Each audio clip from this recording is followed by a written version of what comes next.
Week 5 look back, Week 6 look ahead. We have special guest with us, Ross Cook. And Ross, we commandeered you for this to ask you the most important question that we can possibly ask, and that is, why are the Brewers so bad? No, I don't want to talk about that. Should we talk about the Badgers? No, Ross doesn't need a platform to talk about Jim Leonard. Because secretly you're really happy. Do that unprompted. Secretly you're really happy. But no, of course we had to have Ross on after having Libby last week, where Libby took this platform to bash, but in the most loving way possible. It was loving. For like 20 minutes. So Ross, do you have any rebuttals, planned, prepared statements for what Libby went through? How does it feel to be the villain of the league? You know, it feels, I don't know how it feels. It feels good. It's just a thing we do now. I don't have a planned rebuttal. My thought was, enough has been said about my team. And as much as I love listening to people talk about my fantasy team specifically, I would spare them me talking about my fantasy team, which has to be less interesting. I thought I'd hang with you guys as you did the rankings, and I've got nice things to say about all of the other teams. My favorite part of each team. All right. Oh, nice things. All right. One question though. Okay, so I had Libby say what NFL quarterback your team is. Do you have what NFL quarterback Libby's team is? Just off the cuff. Oh. What NFL quarterback Libby's team is, like historically or this year specifically? Historically, because you said historically you're Tom Brady, and I think that's a pretty good one. Let's come around to that. Well, circle back. Wouldn't Libby just be Stafford? One championship and then just disappointment? Other than that? That's pretty good. I mean, you could say the same about Rodgers, but I mean, statistically, Rodgers is just way better. And can we say that Libby's team is statistically like a good loser? You know, I'd be willing to give him the Rodgers thing just because we keep sticking him with Rodgers. Yeah, that's a good one. I was kind of hoping you'd go that way, actually. I was kind of hoping you'd go that way. So that leads me into one of the first things that I wanted to do with you, Ross, here, which was I wanted to see if you could connect some dots with the top teams because, I'm number one in the league. You'll see later, but everyone knows I'm number one. It's nice to have someone other than the worst team join me on this. So I want to see if you can see any trends between the top teams. So here's the quarterbacks for the teams that are 4-1. Derek Carr, Aaron Rodgers, Justin Herbert. Okay, those 4-1 teams. The 3-2 teams, so right there, but not quite good enough. Patrick Mahomes, Lamar Jackson, Jalen Hurts, and Kyler Murray. What's the connection? There's got to be something. Well, the thing that probably jumps out to me is the 4-1 teams didn't spend on quarterback. Yeah. They budgeted, to spend their $2 or whatever it was. I didn't fact check that one. Herbert was probably a little more expensive, but I think that's probably the commonality there. And I think you touched on something that I was trying to get at. I think for some reason in our league, I don't know if this is true like fantasy wide, it seems like the teams that got the dual threat quarterbacks, the running and the throwing touchdowns, they had to pay that premium, like you said, and it's hurting them in key areas, which I think is wide receiver. I mean, obviously I'm a little bit biased because I went really wide receiver heavy, but you can kind of see on their team where they don't have that true number one wide receiver because they spent a little bit extra on the quarterback. And I think it's limiting. So I guess what I'm getting to, Ross, is do you feel limited by, you did get a steal with Pat Mahomes, but that you do have a relatively premium quarterback and had to pay a little bit more. Like I paid $1 for Carr and have started him basically every single week. Well, I'm not going to say I'm mad about having Patrick Mahomes on my fantasy team. I will not be baited into that. Try it. That is my prepared statement. But you do have probably the most consistent fantasy football player of the last 2.5 years, Cooper Kupp. I mean, He's the best. would you agree that he sucked Christian McCaffrey's power and just stole the best white player in the NFL trophy right away from him? There's some sort of like injury factor that has to weigh into that calculation, I think. I'll save my Christian McCaffrey thought for player of the week. I'm ready. I'm prepared, you guys. Let's go. Let's get it. Let's get let's into it. do it. All right. Hang on, Luke. Wait, no, never mind. We'll save it for later. Let's go. All right. First topic. So, MVP of the week. So, I got which player had that? So, Tim and I have gone back and forth as to like what we consider being the MVP. Is it the highest scoring player, or is it the player that impact the outcome of the matchup the most? So I'll be curious to see where you went, Ross. Tim, go for it. I've got a good one, and I think I went defense last week, which I feel horrible about, but I think I was right because I hate defenses. This week I'm going a little off script too, and I'm going to say the Raiders' offense on Luke's team are the MVP of the week. Just the Raiders' offense, because that matchup with Wes was crazy. I think Luke was down maybe 20 or 30 points before that Monday night game started, and Kelsey gets Wes 4 touchdowns, which was crazy, but somehow Devontae Adams, Derek Carr, Daniel Carlson, and Josh Jacobs, just the entire Raiders offense picked you up and got you a crazy win against the top team. I feel like that has to be the MVP, in my opinion. Ross? My MVP of the week is Christian McCaffrey. He outdid his points projection by 4 points in a game where the point differential was less than 2 points. And I think we have to celebrate Christian McCaffrey every game that he plays because he's not going to play 17 games. That's a very fair point.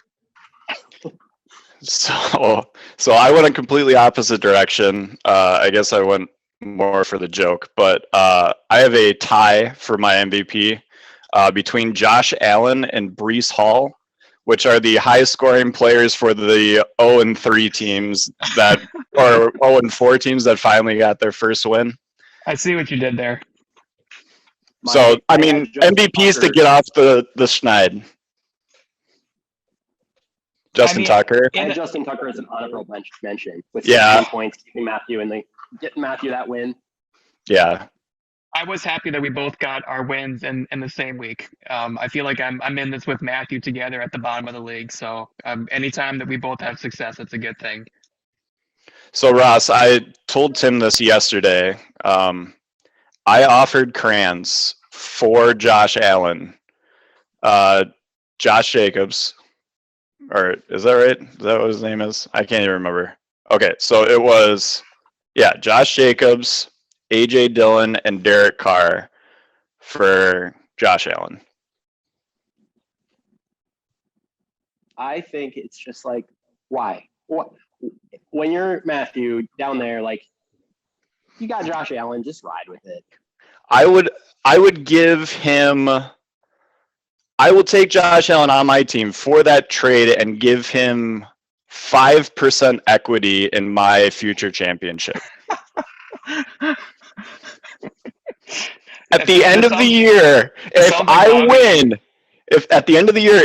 win the championship, he knows 5% of that is him. He won 5% of the championship. I'm willing to offer that. I need to ask Libby what the tampering policy is for the league, 'cause this feels like a little on the edge. That feels wrong.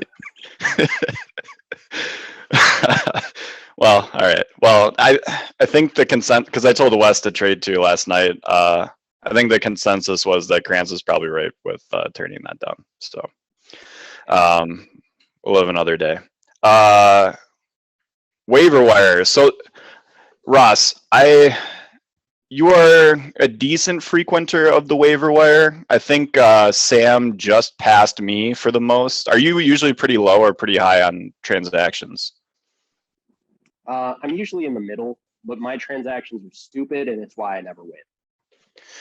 I've got a transaction for you, Ross. It's another white wide receiver, Alec Pierce on the Colts. Add him to your repertoire. I don't want it. I don't want You to can be draft that Adam Thielen. I think Adam Stop it. Thielen is washed, and you can replace him with Alec Pierce, who looks like a high schooler if you look at his picture. It's true. It's true. He's, I mean, over 10 points the last 3 weeks. I know. I mean, he's not bad. I'm definitely putting not money bad. for him, but it just feels like he would fit in Ross's team. But so I don't like that. as a person who usually has the highest number of waiver moves, the waiver wire this year has been terrible. It's every week Yeah, I look on Tuesday at add player and I'm like, I don't want that person. I don't want him. I don't want him. And like, yeah, it's so that is, it sucked a little bit of the fun for me personally out of this year so far. Hopefully it turns up. It doesn't look like it is, but yeah, it's a graveyard out there. For the worst pickups from last week, I gave it to myself for spending $20 on Corey Davis. He's always going to get you. He's like, there's a couple wide receivers like that who you're like, ooh, this guy could go off, and he never does. Corey Davis is a living, walking, breathing 7 points.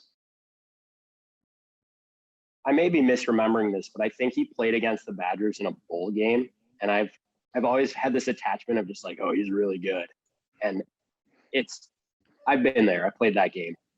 Well, he was like he was the 6th pick in the draft. Yeah, he had hype coming into the league, and I think it's just been a dangerous game with him. I feel like I'm looking at Donovan Peoples-Jones too, and I want to add him because he can put up like a 40-point week, and then he'll do absolutely nothing else. There's just those kinds of people out there. Michigan man. Yeah. Tim, did you have a worst? No, I think yours was pretty bad.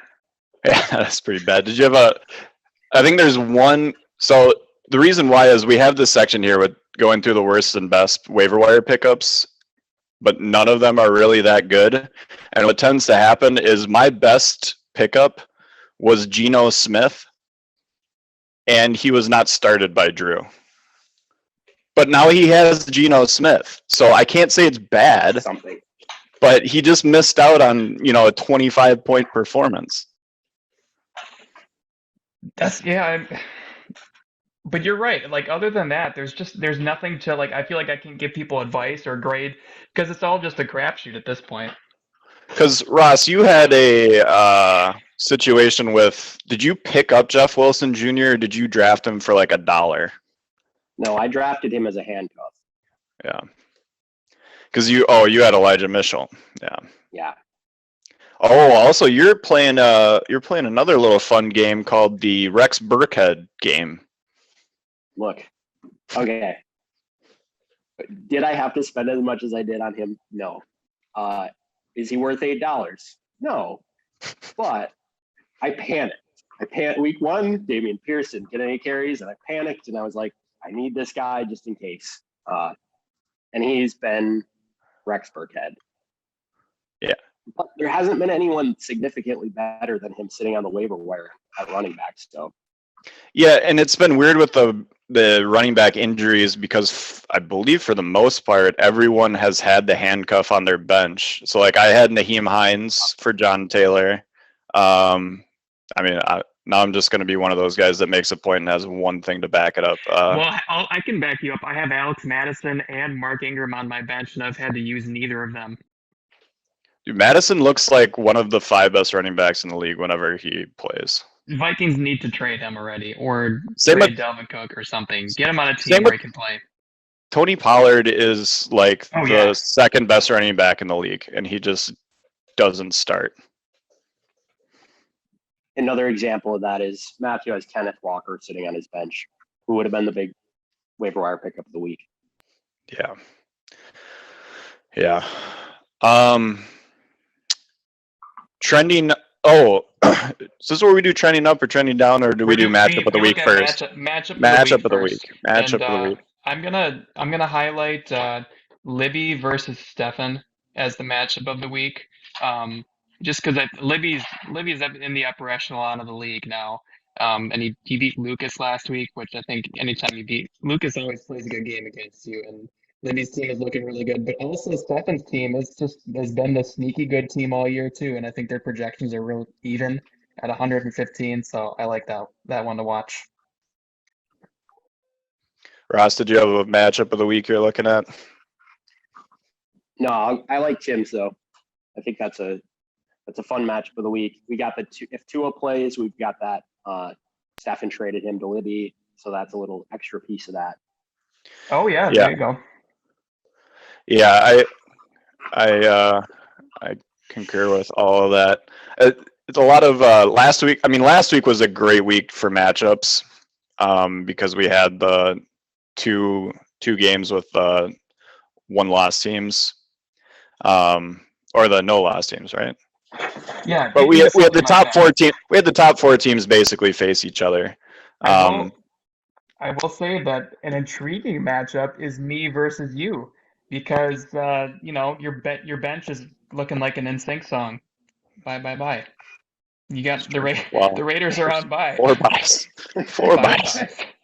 I had to fit a joke in there obligatory because Libby asked me to. So there's your joke, Libby. But I feel like I could go on a little streak here and beat a half good team now. Yeah, you don't know about my waiver wire ninja moves. After you just talked about how bad the waiver wire was. Dude, how are you going to feel when Danny Dimes drops like 40? Danny Dimes has been Danny Quarters. I mean, Here's another one. He's better than Aaron Rodgers. Moving on. Teams trending up, trending down. So I went for a joke again on my trending up, and Tim and Kranz are trending up because they finally won. I mean, you can't be trending up more than winning for the first time. It's nice to be talked about. Hey, I'm trying to fit you in wherever I can. I appreciate that. It's nice to feel the love this week. I think my trending up is Libby, which is a pretty chalky pick, but I had Libby ranked pretty low at the start of the year, so I feel like now it's kind of time to hype him up now that he's shown some good games. Do you have a trending up? I promise not to talk about my own team, so. Oh, I don't think I won't get my trending. Yeah. And then for my trending down, I think it's gonna be our new bit, and I'm just Drew. Terrible. It's only because of how high we had him initially, and then every week it's just been like, that team's fine, loss. He's fine, loss. It's a tough look to lose to me and only put up 66 points too. 6. Those are Kranz numbers. Yeah, that's as bad as it gets. I'm just bitter. I had Lucas as a trending down. He made that trade to get rid of Derrick Henry, and he might have cursed his team by doing so. He lost the first week, and I'm not quite sure what's going to happen now. Ross, you have as good an insight into Lucas's mind as anyone. I look at that team and I like it still. Yeah, I am so annoyed that he traded Derrick Henry. I'm so mad about this. So I've been on that Libby corner saying that Derrick Henry's been washed for the last 4 years or however long he's been on Lucas's stupid team. And now he traded him away before it happened. And I never get to do my little victory dance on his grave. I'm upset. Well, he paid nothing for him for 4 years. Yeah, I think at some point it was just I was committed to the bit, and I was like, it's got to come around. The broken clock, it's going to be right soon. And now he took that away from me. Stupid. So I asked Libby this last week, and Tim and I had touched on it, I think the first week we did this. Do you have an owner in our league that after the draft, you're like, man, I almost always like his team better? It's Sam. That's mine too. Yep. I think you, me, and Sam always tend to try to do similar things. Like I love Damian Pierce, so when you got him, I was like, I wanted him really bad. And So then I Sam, feel- Sam does the same thing with me, where I'm like, man, I really wanted that guy. I feel like since Sam is not good this year, I feel like you guys need to speak to that. Do you look at his team and do you still like it? Because we're not going to talk about him in the power rankings because he hasn't been there for a few weeks. It's true. I like CeeDee Lamb and Tony Pollard. That's about it. I think, yeah, I like CeeDee Lamb. I mean, I liked him going out and getting Jonathan Taylor, saying, I want that guy. I'm going to pay what I have to for him. Yeah. Obviously, he's not on his team anymore. And I'm not going to start saying nice things about Derrick Henry just because he's not on Lucas's team. I liked the Cortland Sutton pickup. It seemed like a good move, even though that doesn't seem like it's panning out the way they might have thought it would. Cortland Sutton, a thief, stealing balls away from people midair. Breakout player. Do you have a player to look out for this week? Yeah. It's Tyreek Hill. He's playing the Vikings. The Vikings secondary is bad, and they're playing at home, and Tua might be back. Tyreek, I think, has already had one like God mode week of 30+ points. I think it's going to happen again. Yeah, I feel like I have to sit myself in this area from last week, saying Romeo Dobbs was going to be the breakout player. I looked back at my last couple weeks.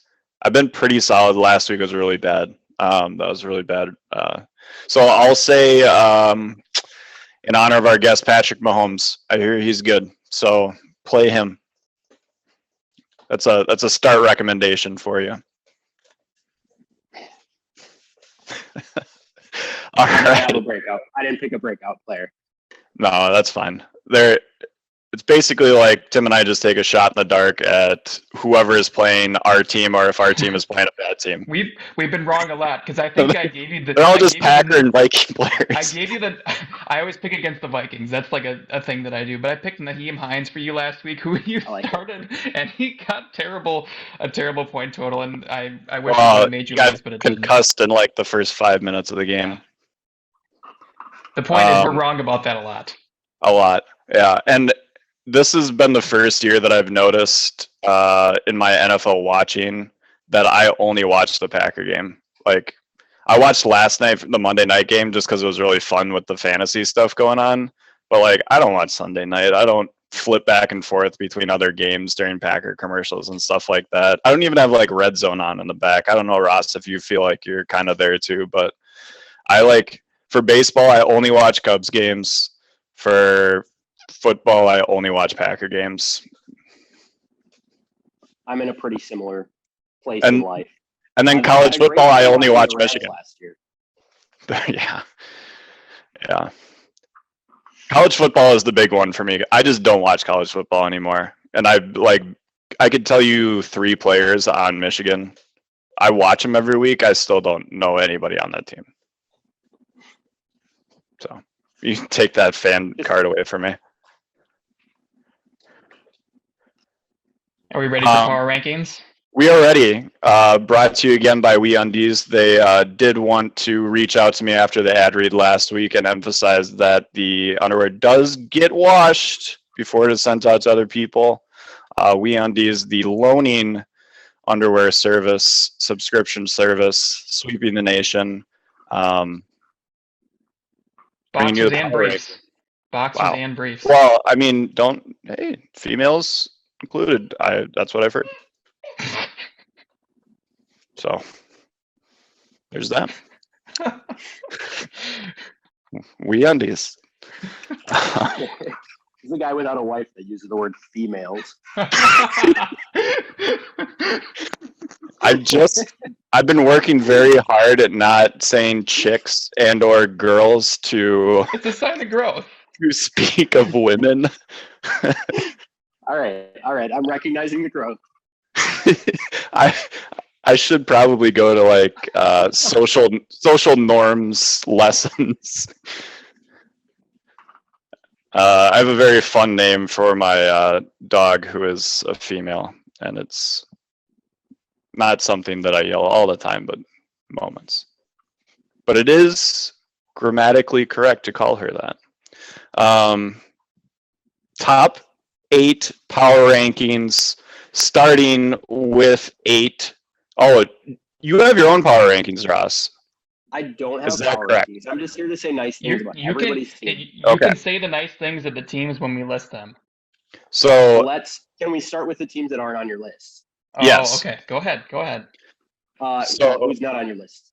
So okay. Krantz and Tim and Drew. Sam and That's Drew. it. Sam and Drew, yep.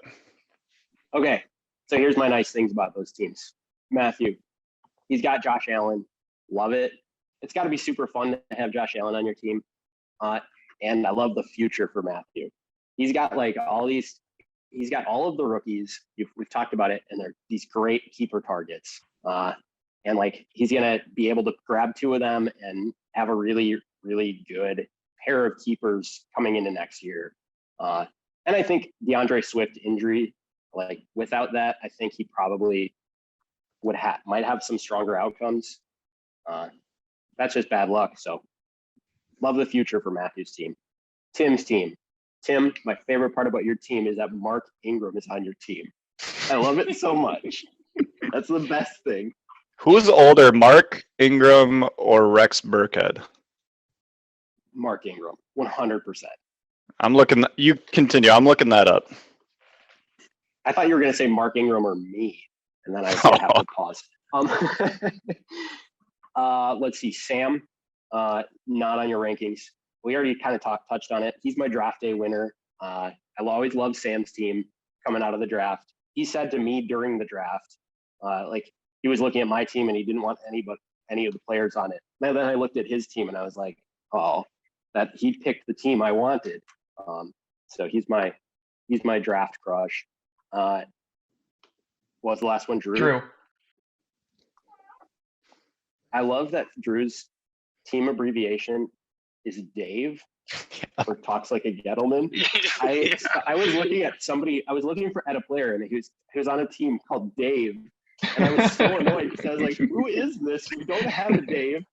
And then I found it, and I giggled, and it makes me happy every time I see it.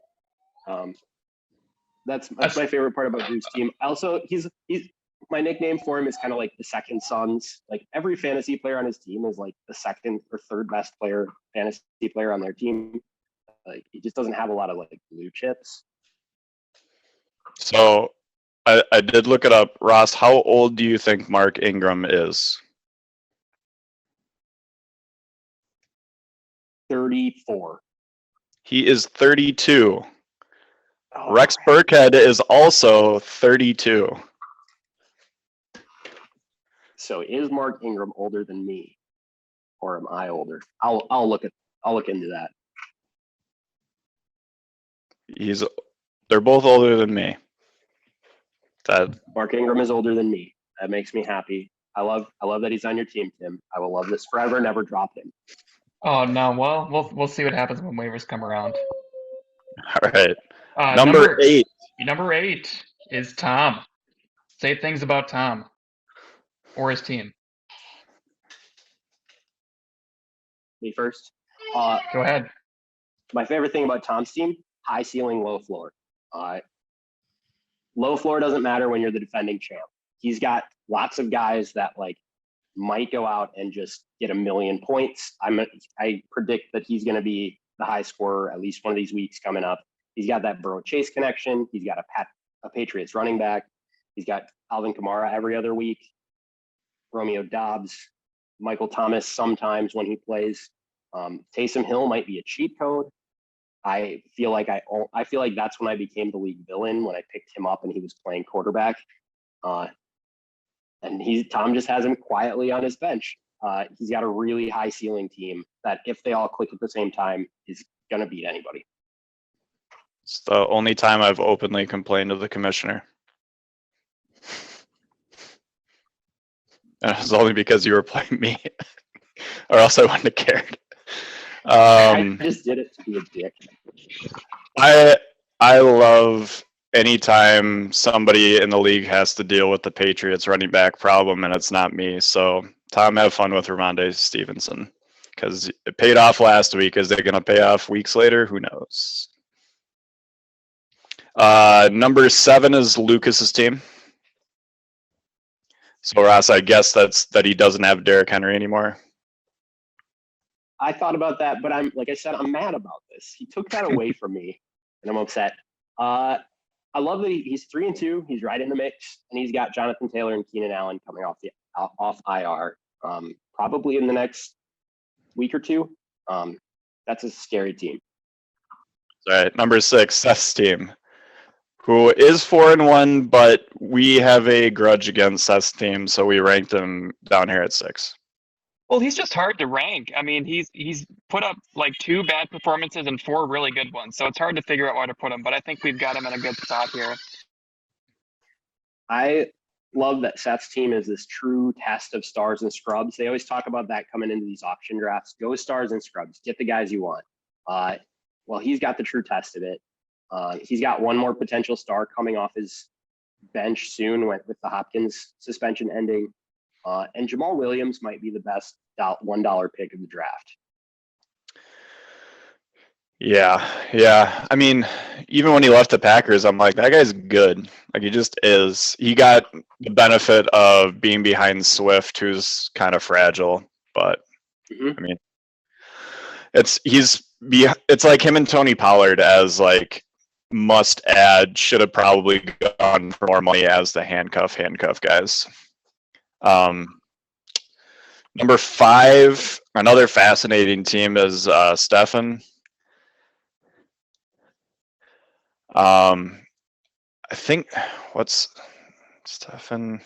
Go ahead, Ross. I've got a lot of stuff to say, but we might be having him on next week, so I might save it for then. My favorite part about Stefan's team is that it looks like it was picked by a computer, and I mean that in a good way. Like, it's just all these guys that you kind of look at them and you're like, I don't think I want that guy. But it's kind of like the blind stats picks, and like, I'm not saying Stefan did that, but like, he's just got a lot of guys that don't necessarily jump off the page as like, ooh, I want that guy. But they're good players, and they're good fantasy guys. That's a solid analysis. I agree. Yeah. And Kyler Murray's ridiculous because the first half of his games, you're like, well, Kyler Murray was a bust, and then he ends with like 25 points. The funny thing is he does that in reverse, but for the season, like the first half of the season, he's really, really good. And then by the end, he kind of falls apart, or he has in the past, at least. We'll see. Number 4, Wes's team. My favorite part about Wes's team is that he might have the top fantasy player at 3 positions with Lamar and Saquon and Travis Kelce. And these are the positions that have been the positions of scarcity this year. Like, are they going to end at number 1? Who knows? But if you told me like they are the number 1 trio in those positions, I would not be even faintly surprised. So there's a slight contention between Tim and I as to 2 and 3. Ultimately, we landed on Libby being 3. Libby at 3. My favorite thing about Libby's team is that he's stuck with Aaron Rodgers at quarterback. It makes me happy. It looks like Tua might be coming back, but Libby's got a really good, like, all-around team. He picked with his heart. I love that for him. I love that. Yeah, that's what makes it fun about his team. Yeah. Eckler is just a stud too. It's unreal. He's just a stud. That leaves you at number 2. Enough's been said. Pass. Yeah. So 80 points. That was insane. Tim and I can talk briefly about your team. I love Cooper Kupp. If Cooper Kupp wasn't on your team as a keeper, I would have spent an ungodly amount of money to have him on my team. So there you go. And then keep it very brief. I do not want to be jinxed. I am the listed number one team. You are number one. You have the Raiders to thank. The Raiders are 1-4, but they are 4-1 on your team. You're on bye, so I'm curious to see how you're going to fill your roster. I'm glad that Justin Jefferson's working out for you. The rest of your team is kind of a crapshoot, but I feel like the Raiders plus Justin Jefferson might just get you there. But I don't know. That's about all I can really say about your team's hype. Yeah. I would like to formally request that whenever we, instead of saying Luke's team or your team, we have to speak the name Mr. Buttside, which Oh, is the okay, best thing yes. about your team. My favorite part about Mr. Buttside is that he has the number one defense and the number one kicker, which is such a stupid thing, but it's just kind of like, how did that happen? Why is this? Love that for you. The whole Raiders thing, I don't know how it's going to work out, but Well, Ross, you had the Rams last year. That was your team. You had the Rams offense and did pretty well. And Luke's got like the Raiders this year. except the Rams were the Super Bowl winning team and the Raiders are Yeah, that's the funny thing. don't seem to be trending that way. I don't understand it. So, It- okay. The one fantasy advice that I will give this out free. Take it as you will. I almost always I didn't look back at past teams, but I almost always try to match my kicker to my quarterback. I think that's the best and like only logical way to pick a kicker. So I don't want to take a ton of credit for getting Dylan Carlson, like having him happen to be the number one kicker, but I did get him for a reason. And that was because Derek Carr became my quarterback. I love that you had a reason for that. Yeah, Which shows I've got a lot. you've been looking at the fact that you have the number one defensive kicker. Oh, it breaks my heart, Ross, because it is the thing I've complained the most about in fantasy football forever. I hate defense special teams. I hate that they swing matchups. It drives me insane, and now I'm a victim of my own complaint. It's true. We got 20 seconds left before my Zoom kicks me off. Any final thoughts? Ross, give it to him. Football. Football! Football.